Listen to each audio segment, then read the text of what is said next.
Hello, good morning, everyone. My name is Dr. Mehnaz Amir, and I welcome you, my Year 2 medical students. So, today, the topic of this talk is Ouch, It Hurts. And we're going to talk about a condition called endometriosis. So, first, I want to discuss a case with you, and then we will go to the talk. So, this is a 30-year-old nulliparous woman. She presents to the outpatient department complaining of acute dysmenorrhea, which was progressing, and she also had dyspareunia. She had a history of visiting various hospitals as she wanted to conceive. Her overall physical and systemic examination was normal. On a VAG examination, there was a bulky uterus with associated uterine tenderness, bilateral adnexal masses, and pouch of Douglas fullness, along with deep motion tenderness. Okay, on her test, it was found that she had a low ovarian reserve. An abdominal MRI showed endometriosis. There was a diffusely large adenomyotic uterus and bilateral endometriomas. Now, this is a very common finding usually with a lot of women who have endometriosis. You will see that there is adenomyosis, which is a bulky uterus, and in adenomyosis, it's basically the entire uterus which becomes bulky, and it's instead of anteverted, it's retroverted. And then there is bilateral endometriomas, which are basically fluid-filled cysts, and when you diathermize these, they release chocolate-colored fluid, and hence they're called chocolate cysts as well. So, coming back to our patient, her imaging showed a fibrotic plaque on the serosal uterine surface, and there was a tethered appearance of the rectum to the uterus, which means that rectum and uterus, they were almost stuck together, and this suggested obliterated pouch of Douglas.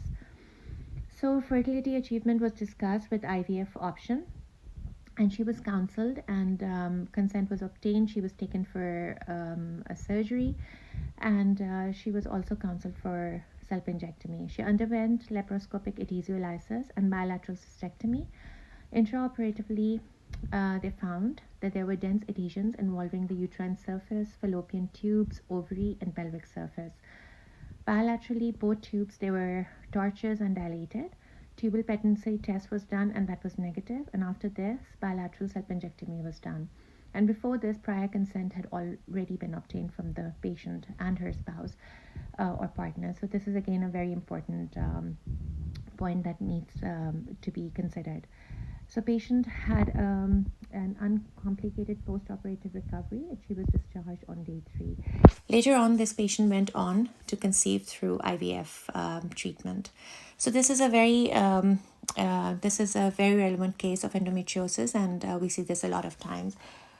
Coming back to endometriosis, why are we doing this? Because endometriosis is a very common occurrence. It can happen. It's a very important differential, or one of the differentials for patients who present to the urgent care emergency department. And also in your outpatient clinics, you might have already seen patients with endometriosis, or if not, you will come across them. And that's why we come to the name of this presentation. So the estimated range of endometriosis is somewhere between 2 to 10%. However, in women who are infertile or who present with infertility, this can be as high as 50%. What is endometriosis? It's basically the presence of the endometrial gland tissues outside the uterine cavity. And the most common sites are pelvic peritoneum and pelvic organs. However, extrapelvic endometriosis is rare, but it can still occur. And these sites are the bowel, appendix, pleura. It can happen in the lungs and in the abdominal wall, even around the umbilicus and surgical scars. So usually in endometriosis, there is cyclical pain. So there's really bad dysmenorrhea. And usually patients who present with the condition do not find relief with simple analgesics. However, if patients have extrapelvic disease, then usually they have continuous or constant pain. And another a biomarker is CA125, and this is found to be raised with pelvic endometriosis. So ultrasound, usually the first go-to test is an ultrasound, but ultrasound or CT is not diagnostic, and Ultrasound usually will show just features of mixed echogenicity and lack of blood flow. MRI is usually, it can give us, it can lead into the diagnosis. However, laparoscopy is the gold standard for cases of endometriosis. And treatment options, they usually depend on what the patient has asked for. It depends on the patient's wishes. It can be either expectant management, hormonal treatment, or it can be complete excision of the endometriomas. And that's why I want you all to remember that endometriosis should always be a differential diagnosis of patients who present with chronic pain to any of the hospital sites. Okay, and then one of the causes, why does endometriosis occur? So it is genetic factors have been implicated, but one of the common or one of the theories which is greatly talked about is the retrograde menstruation theory, in which they say that because of the retrograde menstrual flow, the cells, they get implanted in different sites, and that leads to endometriosis. So whenever you see a patient, you would always do a clinical examination along with a vaginal examination. And on the examination, you can find deep nodules or endometriomas. And then once you suspect endometriosis, then you would go for your further diagnostic tests. For a workup, as we mentioned, it would be starting from simple tests like an ultrasound, and a transvaginal ultrasound is better than an abdominal. Then go for an MRI. Along with this, you can do supportive tests like biomarkers like CA125, and then laparoscopic surgery, both for diagnosis and also for treatment, is very important. And what do you do if there is, once you take these patients for laparoscopy? So you would excise, or the surgical team would excise all the visible endometriomas. There's usually a lot of adhesion, so adhesiolysis is done.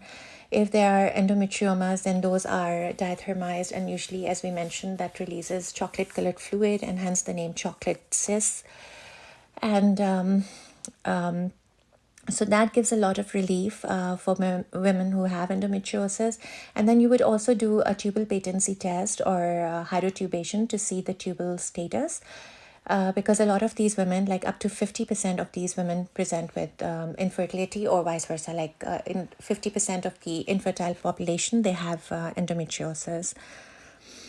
For treatment, if the patient presents with pain, then you can try simple analgesics. Usually that does not work, and then you have to give them higher order analgesics.